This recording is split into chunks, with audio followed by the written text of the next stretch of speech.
Assalamualaikum warahmatullahi. Alhamdulillahi rabbil alamin.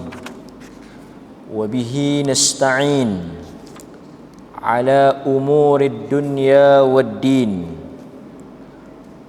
Wassalatu wassalamu ala ashrafil anbiya'i wal mursalin wa ala alihi wa sahbihi ajma'in. Tuan-tuan dan puan-puan muslimin dan muslimat yang dirahmati oleh Allah Subhanahu wa taala,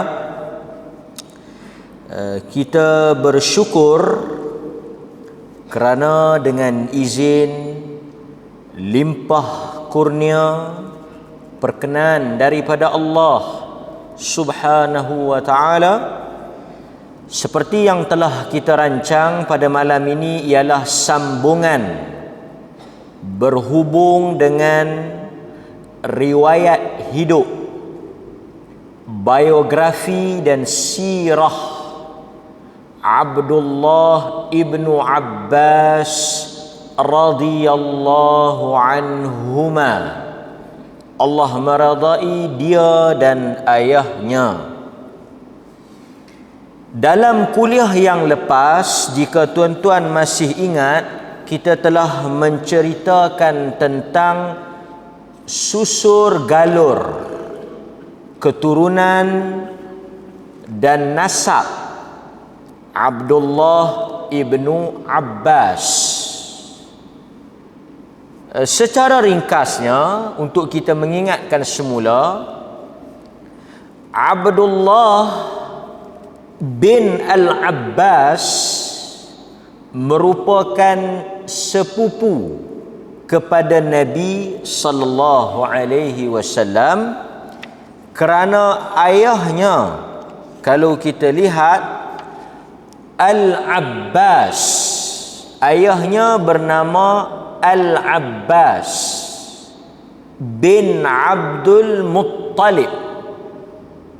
Al-Abbas bin Abdul Muttalib, yang merupakan abang kepada ayahanda Nabi sallallahu alaihi wasallam, yang mana mereka ini merupakan saudara. Jadi dia dengan Nabi sallallahu alaihi wasallam itu sepupulah, kerana Abdullah bin Abdul Muttalib, Al-Abbas bin Abdul Muttalib. Kalau kita lihat di kalangan bapa saudara Nabi, kalau dalam bahasa utaranya dia panggil pak menakan ni, ada yang apabila Nabi membawa Islam, dia menentang. Ada bapa saudara Nabi ni yang lawan, seperti Abu Lahab yang tuan-tuan tengok tu kan. Ada yang menyokong tetapi dia tak ikut menerima Islam, seperti Abu Talib. Dia sokong, dia bela Nabi, tapi dia tak ikut mengucapkan syahadah. Dia tak ikrarkan Islam dia sehinggalah ke akhir hayat dia. Selalu kita dengar Nabi memang sangat sedih. Dia telah usaha sehingga ke saat yang terakhir, ketika Abu Talib berada di dalam keadaan naza', dia masuk jumpa Abu Talib. Dia kata, "Ya ammi, wahai bapa saudaraku." Dia panggil itu bapa saudara dia, ammi. "Qul la ilaha illallah kalimatun uhaju laka indallah." Dia kata, wahai bapa saudaraku. Dia minta buat kali yang terakhir ni. Abu Talib ni sepanjang hidup dia, dia bela, dia sokong, dia pertahan Nabi, sehingga kan bila dia wafat, mulalah orang-orang Quraisy ni ambil tindakan kepada Nabi, yang pulau Nabi sallallahu alaihi wasallam dan sebagainya. Tapi tuan-tuan, malangnya dalam cerita yang kita dengar, Abu Talib ni sampai ke akhirnya dia tak mengucap. Sehingga kan Al-Abbas tanya dekat Nabi, tak boleh tolong ke keluarga kita ni? Al-Abbas tanya kepada Nabi ni, tak boleh tolong ke keluarga kita? Sebelum daripada itu, Nabi telah ditegur oleh Allah apabila dia doa minta ampun kepada Abu Talib. Allah tegur Nabi, innaka la tahdi man ahbabta walakin Allah yahdi man yasha. Quran kata innaka la tahdi man ahbabta, engkau Muhammad tak boleh memberi petunjuk kepada orang yang kau cinta. Sebab itu tuan-tuan, di peringkat kita, tanggungjawab kita, bahagian kita menyampaikan. Kita hanya habaq cerita sampai. Soal sama ada dia terima tak terima, walakinallaha yahdi man yasha. Pasal itu kita selalu dengar khutbah sebut man yahdihillah, siapa yang Allah Taala bagi petunjuk, tidak ada orang yang boleh bagi sesat. Wa man yudlilhu, tapi siapa yang Tuhan sesatkan dia, tidak ada siapa yang boleh bagi petunjuk. Jadi cerita Abu Talib selesailah. Tapi di kalangan bapa saudara Nabi ni juga ada yang masuk Islam. Hamzah umpamanya, Sayyidus Syuhada Hamzah, Ja'far At-Tayyar, Ja'far, Hamzah, Ja'far, dan juga Al-Abbas ni masuk Islam lah. Itu. Tapi tuan-tuan, Nabi kata dia boleh tolonglah dia boleh tolong Abu Talib ni macam mana? Nabi kata ahwanul azab. Ini sahih.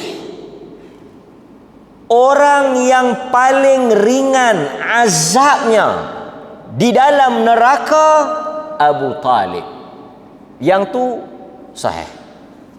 Maksudnya Nabi boleh tolong Abu Talib itu sampai tahap mana? Sekadar meringankan. Tapi untuk menyelamatkan, mengeluarkan dia daripada neraka, yang tu Nabi tak boleh buat apa. Nabi tak boleh masuk campur, Nabi tak boleh tolong, sebab dia tak pilih Islam. Sebab itu tuan-tuan, nikmat yang paling besar kita meninggal di atas agama Islam. Pasal itu Nabi pergi tengok satu budak Yahudi yang kerja dengan dia tu.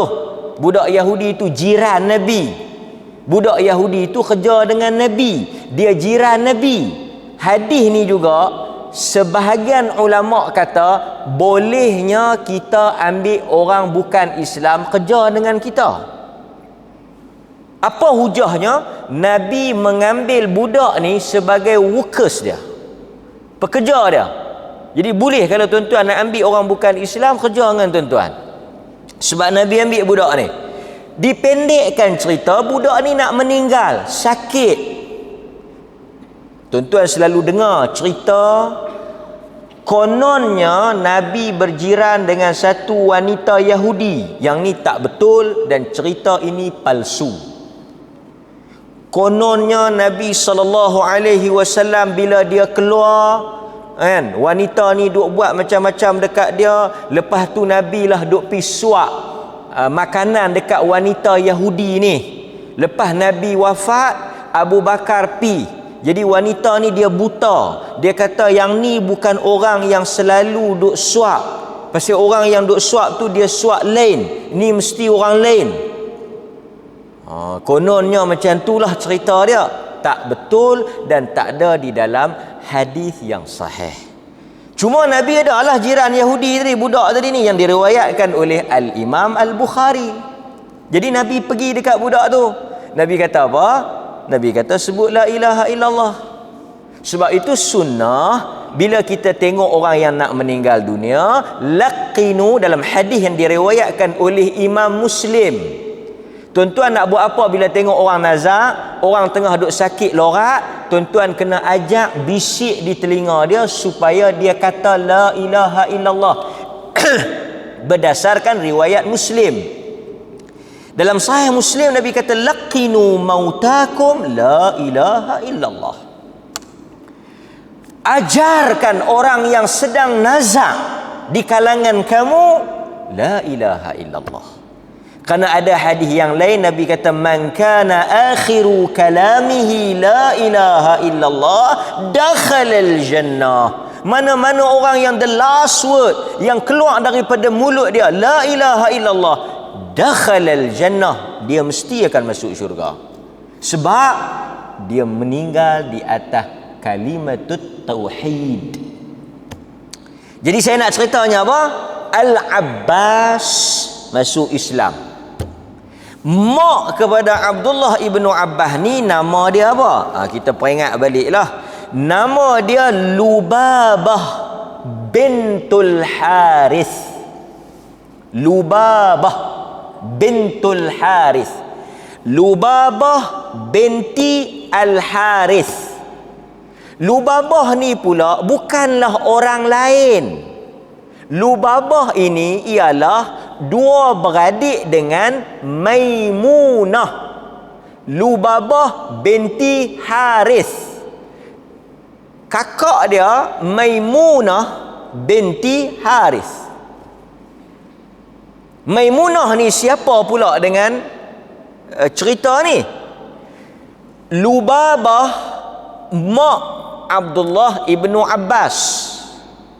Lubabah ialah dua beradik dengan Maimunah. Maimunah ini ialah ummuna, mak kita.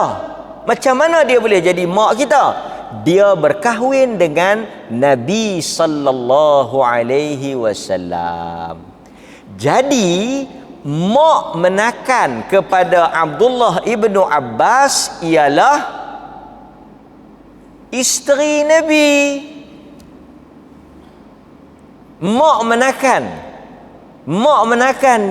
Abdullah ibnu Abbas pasal apa? Pasal Maimunah tu dua beradik dengan Lubabah. Lubabah tu mak dia. Mak dia dua beradik dengan Maimunah, Ummul Mukminin. Maimunah pula pergi kahwin dengan Nabi sallallahu alaihi wasallam. Jadi ini adalah circle dia yang sangat menarik. Oleh kerana dia itu ahli keluarga Nabi, mak menakan dia isteri Nabi, dia mempunyai akses yang sangat luas. Dia sangat terbuka untuk masuk rumah Nabi. Pasal itu kita akan tengok nanti hadis-hadis dia duduk di rumah Nabi. Macam mana dia boleh masuk rumah Nabi? Pasal rumah mak saudara dia Maimunah. Dia kata aku tidur di rumah Maimunah, aku habaq dekat Maimunah. Sat lagi kalau Nabi mangkit, gerak aku nak mangkit semayang dengan Nabi. Satu hari aku tidur di rumah mak menakan aku Maimunah. Nabi balik daripada masjid, Nabi semayang Isyak di masjid, Nabi balik semayang sunat 4 rakaat di rumah. Lepas tu Nabi tidur, sat lagi Nabi mangkit. Lepas Nabi mangkit, aku sedak-sedak dia duduk semayang dah. Aku pun masuk, pi berdiri belah kiri dia. Allahu Akbar, berdiri belah kiri dia. Kemudian Nabi pegang kepala aku, tarik mai belah kanan. Apa faedah dia? Nombor 1, bolehnya budak-budak duduk satu sah dengan orang tua. Nombor 2, hadis ni menunjukkan kalau seorang makmum duduk sebelah kanan tok imam. Di sisi mazhab Imam Asy-Syafi'i, Imam Nawawi rahimahullah kata kena undur belakang sikit. Di sisi mazhab kami, kata An-Nawawi rahimahullah, kalau kita seorang duduk belah kanan, sebab Ibnu Abbas duduk belah kiri, cekak kepala dia, tolak mai belah kanan. Tapi An-Nawawi kata di sisi mazhab kami kena undur sikit belakang kanan, tapi undur sikit nak bagi beling dengan tu imam. Di sisi mazhab Al-Imam Syafi'i juga, saya sebutlah untuk apa dia panggil information tambahan. Di sisi mazhab Al-Imam Syafi'i, kita kena duduk belakang daripada tu imam. Kita tak boleh duduk satu line. Walaupun di sisi mazhab lain dia kata boleh duduk satu line, tapi kita ambil mazhab Syafi'i, dia kata undur. Dalam mazhab Syafi'i juga, duduk belakang tu imam tidak boleh terlalu jauh. Kalau tu imam berdiri di sini, kita duduk belakang tu imam, tidak boleh lebih dari 3 hasta di sisi mazhab Syafi'i. Kalau kita berdiri, tu imam duduk tang ni, kita duduk tang ni, katalah 4 hasta, 5 hasta, luput pahala jamaah tu. Artinya dia tak dikira jamaah kerana jauh daripada tu imam. Di sisi mazhab Syafi'i benda tu makruh, dan makruh ni artinya dia boleh mencacatkan jamaah tu. Tapi kita kena duduk sikitlah belakang. Artinya kalau kita jarak, kita jangan lebih pada tu imam tadi. Baik. Okey. Ibnu Abbas kata, nombor 1, dia mangkit, dia pergi berdiri belah kiri. Boleh budak-budak duduk dalam sah orang tua. Nombor 2, tak boleh duduk belah kiri, kena duduk belah kanan. Jadi imam ni dia boleh bergerak betul. Okey. Yang ketiga apa dia? Bolehnya salat malam berjamaah. Salat malam ni, yang jamaah ni tarawih, yang tu Nabi buat berjamaah, yang lain Nabi buat seorang-seorang. Tetapi kalau tuan-tuan tanya, boleh tak nak semayang tahajud berjamaah? Boleh. Sebagai contoh, tuan-tuan mangkit malam tu, ajak isteri, ajak anak-anak, kita buat. Boleh tak kita nak buat macam kita panggil family gathering? Family gathering lah. Kita buat perhimpunan keluarga. Aktiviti kita apa dia? Aktiviti kita selain daripada kita bakar-bakar apa semua ni, kita akan mangkit sekejap lagi untuk buat tahajud berjamaah. Boleh atau tidak? Boleh. Walaupun ia bukan kelaziman Nabi, ia bukan rutinitas Nabi, tetapi Nabi bila Ibnu Abbas masuk, dia tak kata tak boleh. Dia teruskan salat, menunjukkan boleh. Cuma kalau tuan-tuan tanya yang mana yang afdal, seorang-seorang. Yang seorang-seorang mangkit tahajud seorang-seorang itu afdal. Tapi kalau ada orang nak buat sekali-sekala berjamaah, no problem. Kemudian apa lagi yang boleh kita ambil daripada cerita Ibnu Abbas tidak umur menakan? Dia menunjukkan apa?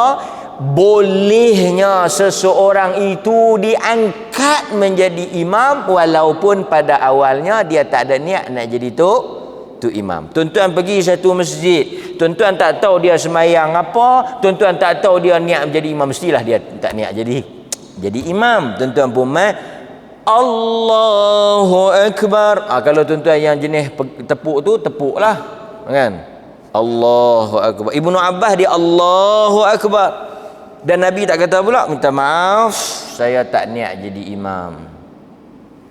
Ataupun Ibnu Abbas tahu tak Nabi nak semayang apa? Dia tak tahu, Nabi tak habaq, dia masuk tengah dah. Menunjukkan apa? Tak perlu. Di sisi mazhab Imam Syafi'i, dia kata tidak perlu untuk kita sama niat. Kita dengan imam tak syarat sama niat, dan tak syarat kita tahu niat apa tu imam tu. Tu imam nak mayang apa? Tak perlu tahu. Dan kita, tu imam nak mayang lain, saya nak mayang lain, tu imam nak mayang sunat, saya nak mayang wajib, tak bolehlah saya ikut. Tak. Berbeza niat tidak menjadi masalah. Antaranya hadis inilah. Saya nak cerita apa? Oleh kerana satu kes dia pergi tidur rumah mak menakan dia, yang mana pak menakan dia juga sepupu dia tu Nabi, banyak benda kita boleh mengaji. Inilah antara punca Ibnu Abbas ni alim, pasal dia duduk dengan Nabi. Jadi bila dia duduk dengan Nabi, dia nampak. Bila dia nampak, dia belajar, dia riwayatkan, dia cerita kat kita. Sebab itu Abdullah Ibnu Abbas ni alim. Baik, oleh kerana mak dia ummuhu, yang dikenali dengan Ummu Fadl. Al-Fadl ni siapa dia? Pasal apa kita kata Abdullah Ibnu Abbas, kita tak kata mak dia Ummul Abbas? Sebab Fadl ni abang dia. Al-Fadl, Ummu Fadl. Lebih menarik tuan-tuan, lebih menarik, menurut sebahagian ulama sejarah, mak Abdullah Ibnu Abbas adalah wanita yang kedua beriman selepas Khadijah. First, Khadijah bintu Khuwailid radhiyallahu anha. Nombor 2, orang perempuan nombor 2 yang beriman kepada Nabi adalah Lubabah bintul Harith, yakni mak dia. Jadi depa ni di kalangan orang-orang yang awal lah, di kalangan, dan dikatakan dia masuk dulu dengan mak dia daripada pak dia kemudian sikit. Dia kata, aku dan ibuku adalah daripada kalangan orang yang awal masuk Islam. Itu antara apa yang boleh kita sebut daripada ringkasan intro kita pada minggu lepas, insya-Allah taala. Baik. Okey.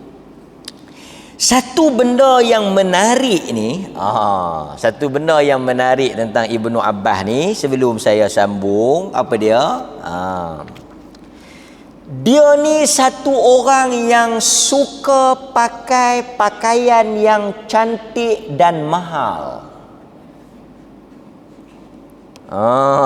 Kita selalu dengar orang pakai pakaian yang biasa, apa kan? Dia kata adalah Ibnu Abbas, dia suka untuk menzahirkan nikmat Allah yang dikurniakan kepadanya, selagi mana perkara itu tidak melebihi atau melampaui daripada hukum syarak. Kerana Allah Azza wa Jal berfirman, Qul man harrama zinatallahi allati akhraja li'ibadihi wat-tayyibat min rizqa. Quran kata apa? Qul, sebut kepada mereka Muhammad, man, sesiapa yang berani mengharamkan perhiasan yang Allah keluarkan untuk hambanya daripada benda-benda yang baik, rezeki. Artinya apa tuan-tuan? Ibnu Abbas, selagi mana benda tu halal, no problem. Sebab itu tuan-tuan, orang yang pakai cantik, orang yang ada kenderaan yang besar, rumah yang besar, itu termasuk di dalam apa?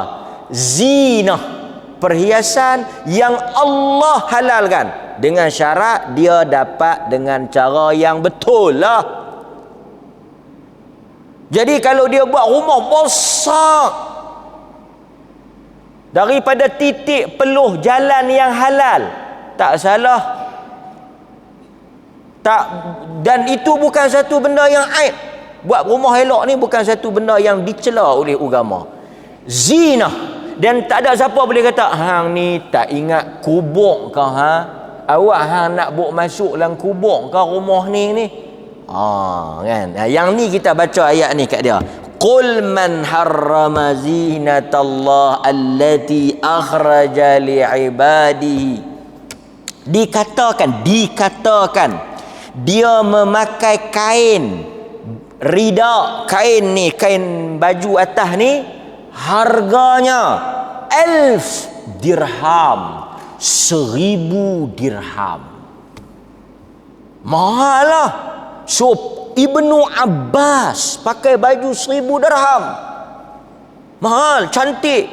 Sebab dia kata Allah bagi nikmat, mesti guna. Dan Allah suka tengok. Sebab itu Nabi SAW, kita baca dalam hadis, dia tengok satu laki-laki pakaian selekeh. Dia kata, duit ada? Ambil mana? Kerja apa? Dia kata kerja jual apa ni, meniaga apa semua. Nabi sebut kat dia, pakailah pakaian sesuai dengan kadar gaji kau. Kadar kau mampulah. Artinya Nabi kata pergi pakai elok sikit.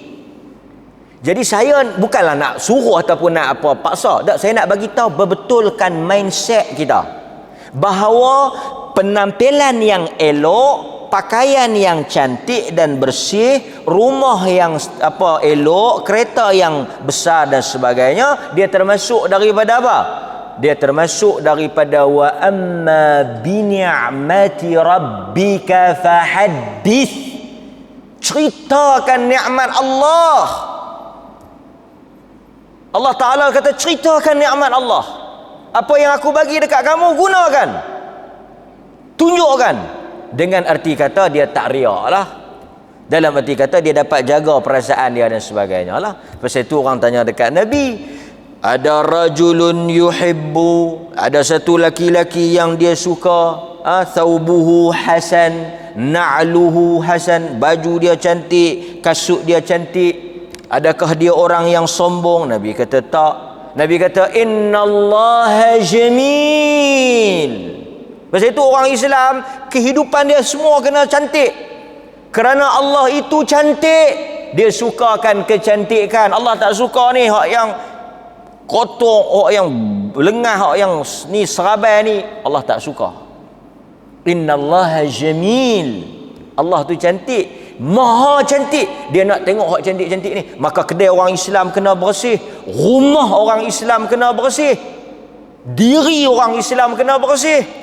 Pasal apa? Pasal Allah suka kebersihan. Bahkan dalam hadis riwayat Imam Muslim, at-tuhur syatrul iman.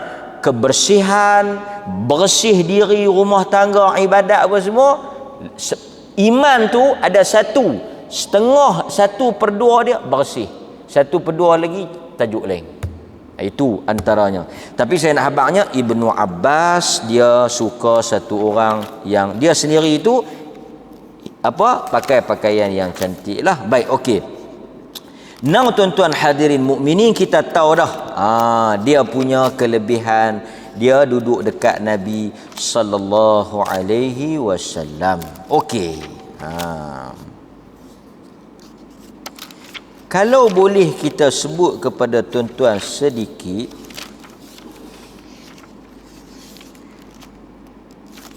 dalam kuliah yang lepas juga kita telah cerita kepada tuan-tuan, dan jangan lupa di antara kelebihan dan juga kedudukan Ibnu Abbas, dia adalah orang yang terlibat memandikan jenazah Nabi. Abdullah Ibnu Abbas, Ali bin Abi Talib, dan juga hamba Nabi Suqran, mereka ni 3-4 orang terlibat memandikan jenazah Nabi. Ni jenazah Nabi tu mereka yang mandi. Tu antara kemuliaan Abdullah Ibnu Abbas. Nampak? Okey.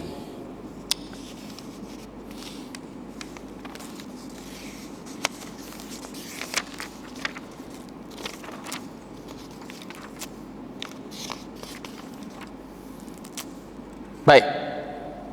Berikutnya, Abdullah Ibnu Abbas digelar sebagai penterjemah Al-Quran dan juga ilmuwan umat ini. Dia dianggap sebagai tokoh ulama besar di kalangan sahabat, walaupun dia muda. Umur dia 10 tahun masa Nabi wafat. Sebab ketika Nabi berhijrah, dia lahir. Jadi 10 tahun lah dia, umur dia 10 tahun, Nabi wafat.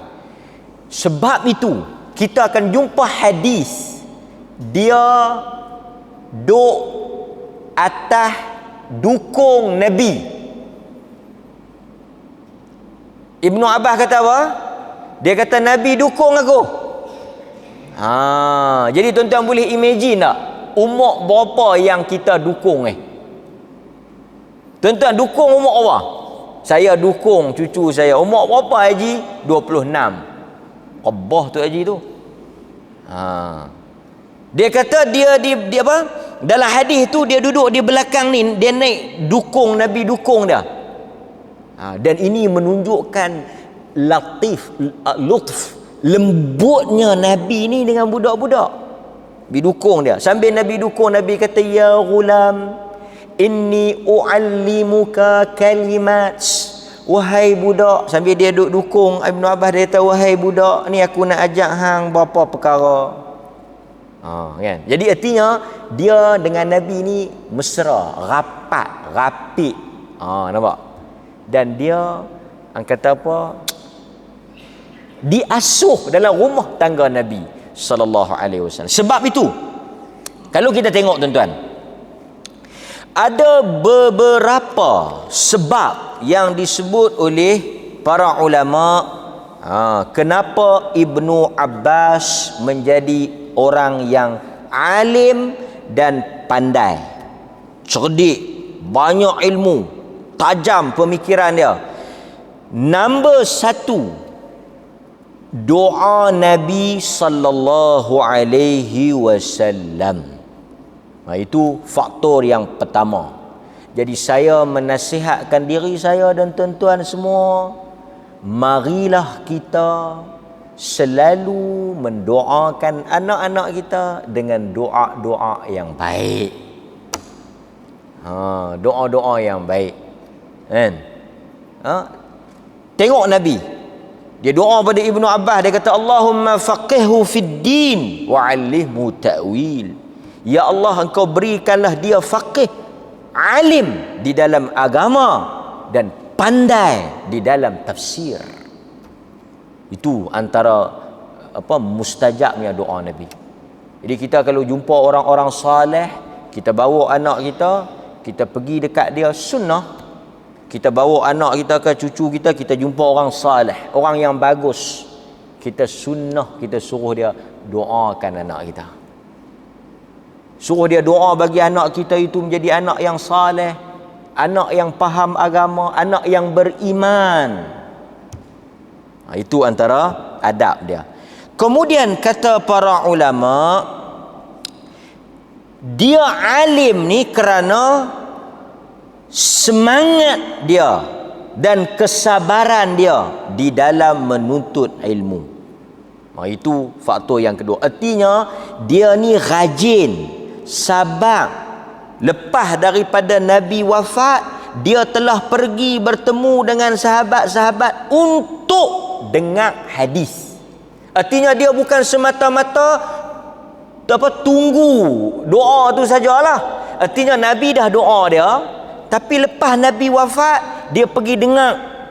Dia pergi dengar daripada sahabat ni. Dia kata dia dengar ada sahabat ni dengar daripada Nabi. Dia tak dan dengar pasal dia masa tu kecil, dia tak duduk lama dengan Nabi.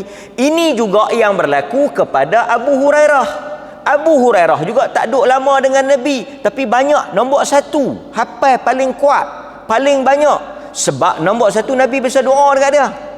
Nabi bisa doa dekat dia. Dia kata, Rasulullah, dia ni hafal tak apa nak kuat, tolong saya. Rasulullah kata hamparkan sorban.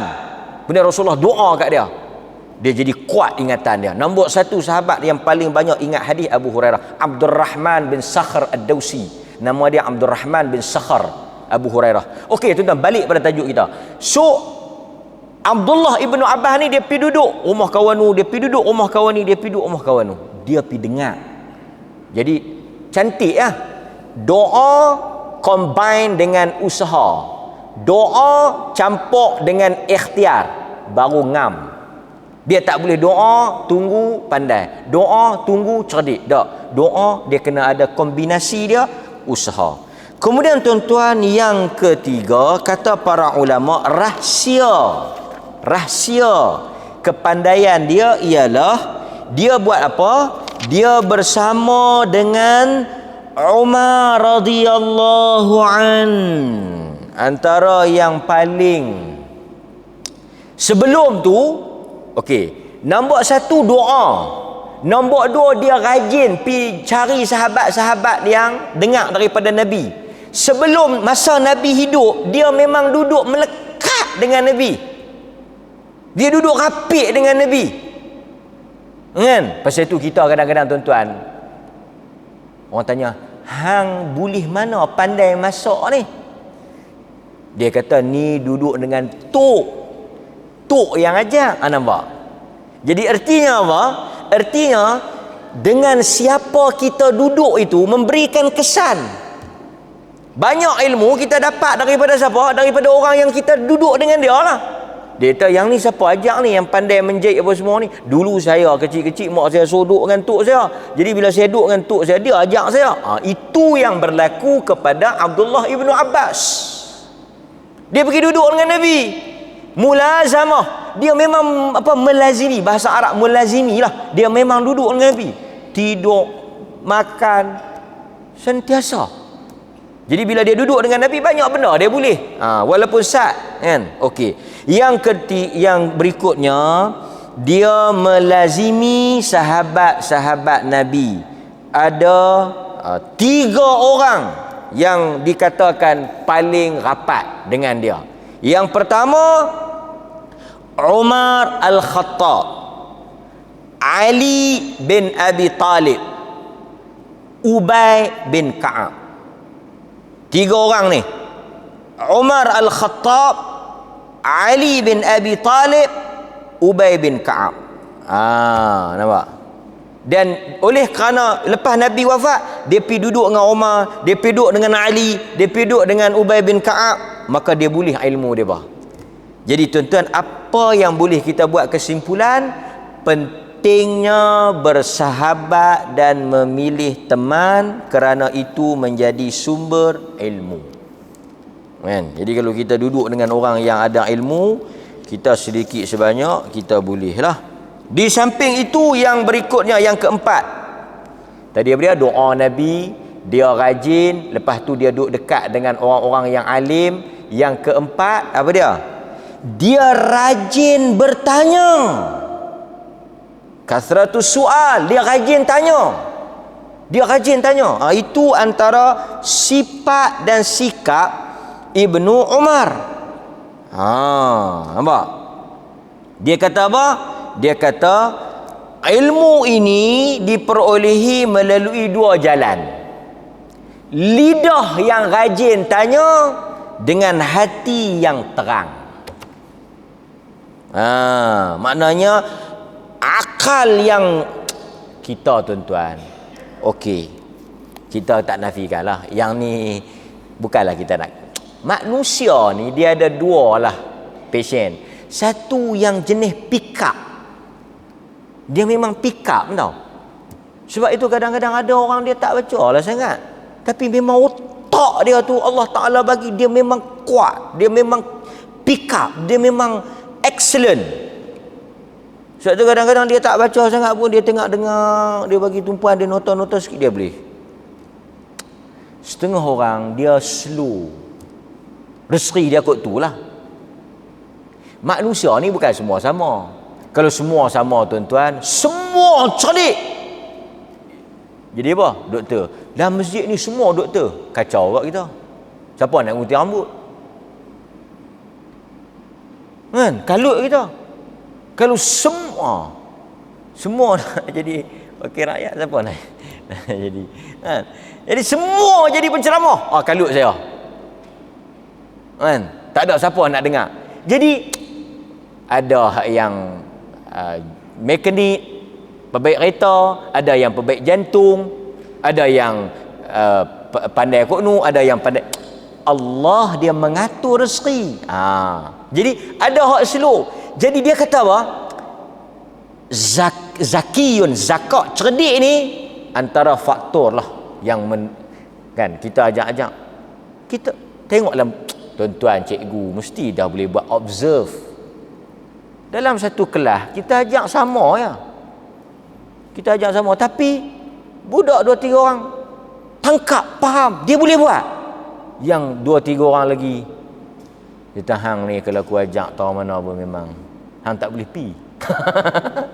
Kita kata hang memang tak boleh pi. Tak tabik waktu ya, tak boleh pi. Jadi kita pun fokus on ni ya. Saya nak habaq apa. Tapi kalau kawan nak usaha, mungkin dia boleh. Tapi kawan, demikian rezeki. Tapi saya nak habaq, tuan-tuan, keajaiban rezeki. Rezeki ni kita jangan underestimate. Ada orang yang mungkin Allah Ta'ala bagi kecerdikan, kepandaian, dia boleh pergi kerja-kerja yang besar. Ada orang mungkin dia tak boleh pergi mengaji ni. Dia tak boleh pergi. Dia jam. tetapi dia ada kemahiran, skill. Mungkin orang yang ada qualification, kita bagi dekat dia bahan, lembu ke, apa, duit ke, apa ke, benih ke, apa ke, tak jalan, kita ambil buat kerja pejabat. Tapi ada orang yang tak ada qualification, yang mungkin dia tak ada apa dia ni, pengetahuan tentang sains ke apa ke, pertanian ke apa ke, bagi lembu jadi beratus ekor, bagi benih tumbuh elok. Dia kata pandai hang. Dulu pegawai Mardi ke? Tak pegawai Mardi. Pak Senawi ke? Dulu yang ni dia panggil apa? Skill ni rezeki.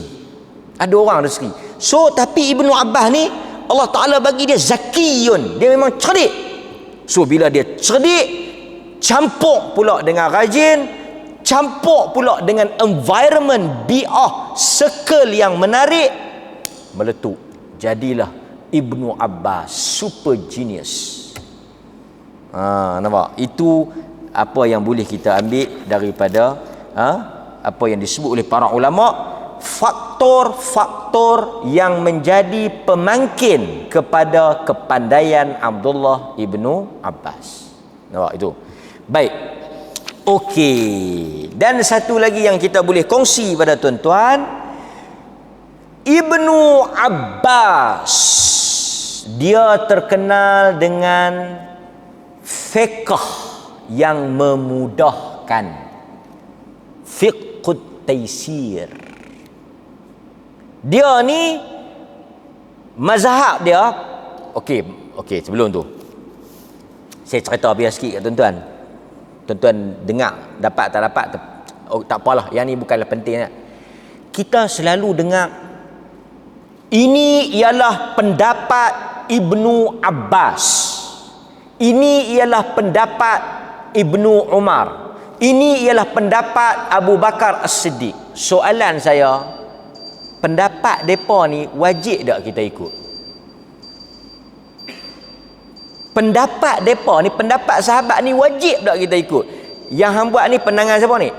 Ibnu Abbas pandangan dia macam ni, jadi aku ikut.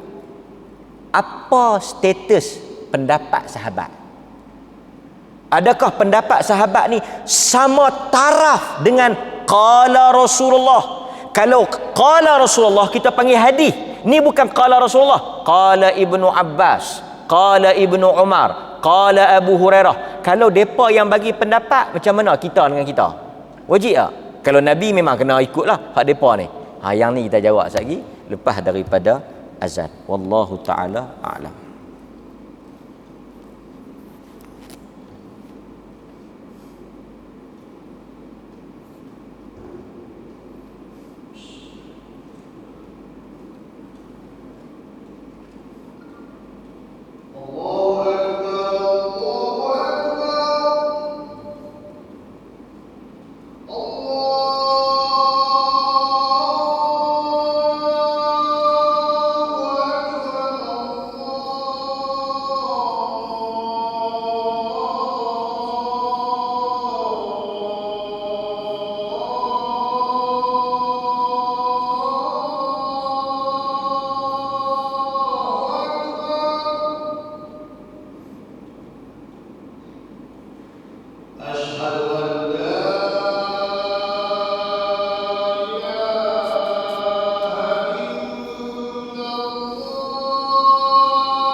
Bismillah.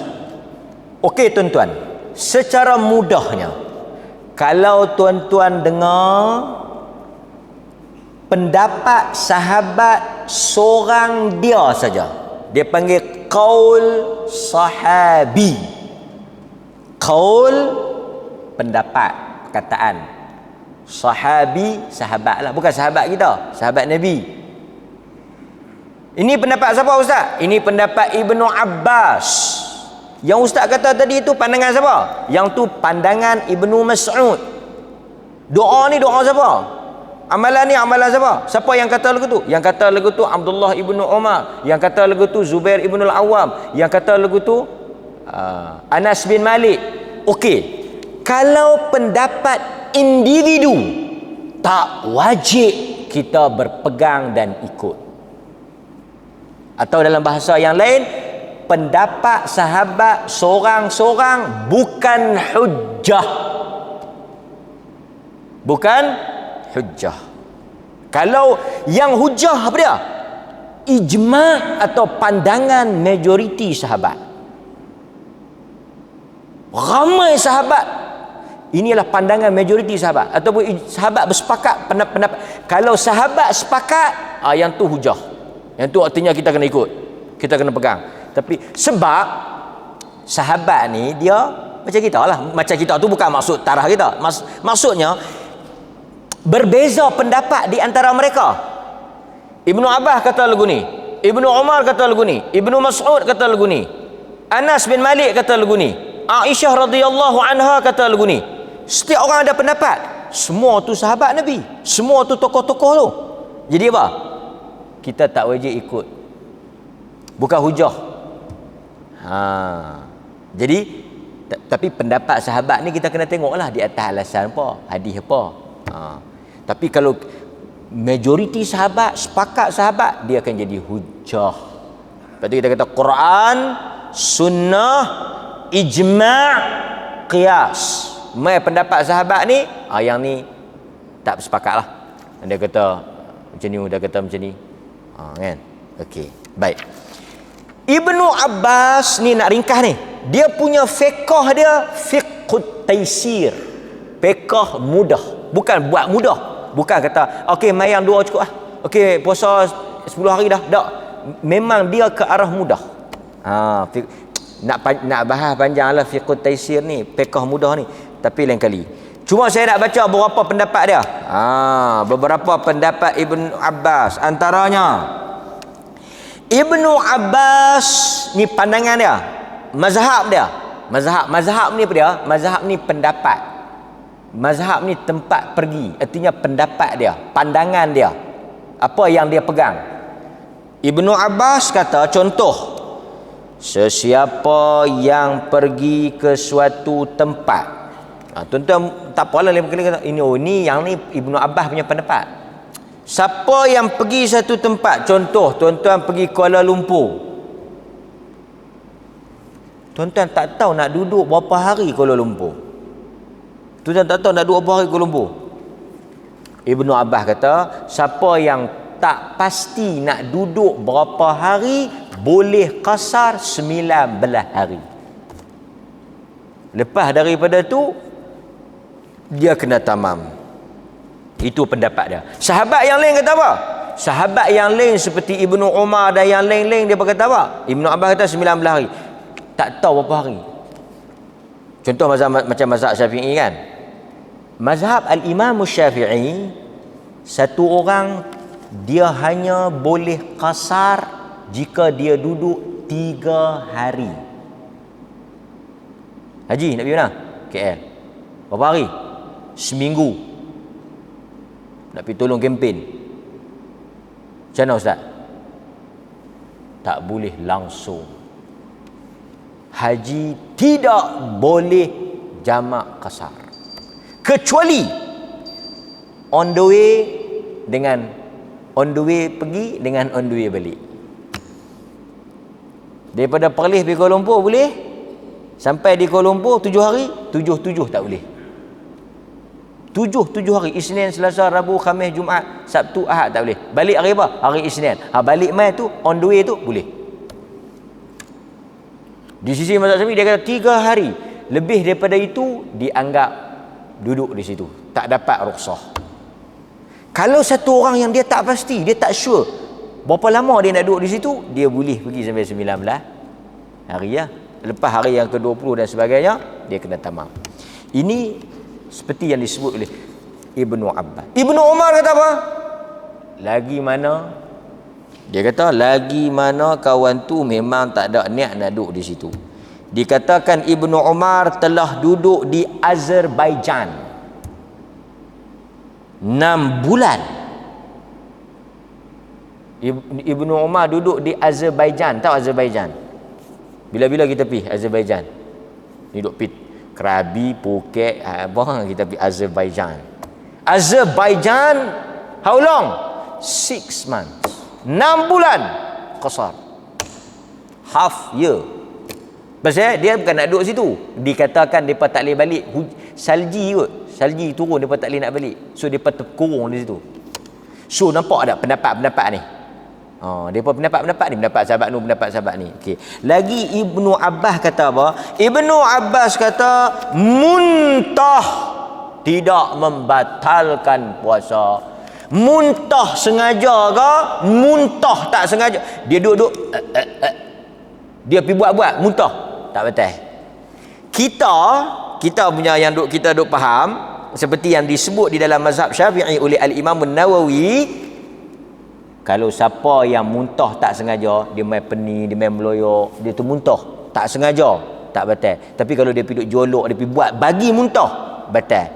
Ibn Abbas sengaja ke tak sengaja ke, di sisi dia tak batal. Kerana apa? Tengok. Muntah puasa ni yang batal luar ke dalam. Luar ke dalam. You pergi ambil apa-apa masuk dalam batal. Muntah luar ke dalam ke dalam keluar? Dalam keluar pasal apa nak batal? Di sisi Ibn Abbas. Di sisi Ibn Abbas juga boleh rasa, bukan boleh makan, boleh rasa makan. Boleh rasa makan. Boleh rasa makan. Artinya tuan-tuan puasa selagi mana tak masuk ongkong. Ambil sikit gula, ambil sikit asam pedas, rasa cerah semangkuk asam pedas, cerah semangkuk kurma, cerah semangkuk rendang. Ibn Abbas, wanita mengandung, wanita menyusu, fidyah, no need untuk puasa. Orang yang mengandung, menyusu, bayar fidyah, tak payah puasa, tak payah qadha. Di sisi Ibn Abbas. banyak hujan tak payah pergi Jumaat. Kita ruksah hujan, Ibn Abbas kata tak payah pergi Jumaat. Gugur Jumaat. Hujan tuan nak pergi hari ni, rujak lebat, tak payah pergi Jumaat. Gitu. So banyak lagi pandangan-pandangan Ibnu Abbas ni kita akan tengok nanti. Ini baru fiqh, dia ada fiqh Ibnu Abbas, tafsir Ibnu Abbas. Kalau panjang masa kita boleh baca hadis-hadis dia, dalil dia, tapi saya sebut seringkas dia itu. Banyaklah lagi dia senaraikan pandangan-pandangan Ibnu Abbas radhiyallahu anhuma. Cuma kita nak habaqnya itu ialah mazhab Ibnu Abbas yang tidak mengikat kita. Yang tidak mengikat kita. Artinya kita boleh pegang kalau kuat hujah dia berdasarkan kepada apa yang disebut oleh ulama-ulama mazhab kita lah.